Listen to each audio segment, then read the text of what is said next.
Hernia అనేది కామన్గా symptoms అనేది ఎలా వస్తాయంటే పొట్ట లోపల ఏదన్నా వాపులాగన్నా లేకపోతే ఒక చిన్న స్వెల్లింగ్ లాగన్నా కూడా తెలుసుకుని కనిపిస్తుంది.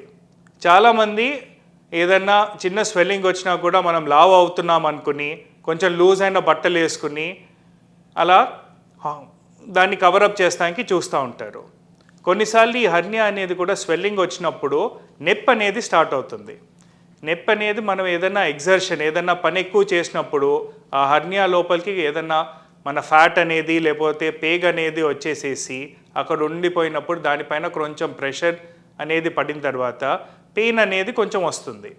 కానీ మోస్ట్ ఇంపార్టెంట్లీ ఏంటంటే ఒక స్వెల్లింగ్, ఎస్పెషలీ మనం ఎగ్జర్షన్ తర్వాత అంటే ఏదైనా ఎత్తుకుని పైకి లేపినప్పుడు బరువైన వస్తువులు లేపినప్పుడు ఒక స్వెల్లింగ్ అపియర్ అయిపోయి ఒక డల్ డ్రాగింగ్ పెయిన్ ఉంటే ఇది మోస్ట్ ఆఫ్ ద టైం ఒక హర్నియా వల్ల వచ్చే సిమ్టమ్ అని. ఈ హర్నియా సిమ్టమ్స్ అనేవి తర్వాత కాంప్లికేషన్గా కూడా మారవచ్చు. కొన్నిసార్లు ఏమవుతుందంటే పేగ్ అనేది దాని లోపల ఇరుక్కుపోయిందంటే మనకు కంటిన్యూస్గా వాంతులు వచ్చేది, కింద నుంచి గ్యాస్ కూడా పోకుండా మోషన్ కూడా పోకుండా ఆగిపోయేది, పొట్ట కంప్లీట్గా ఉబ్బిపోయి ప్రాణభయం కూడా రావచ్చు.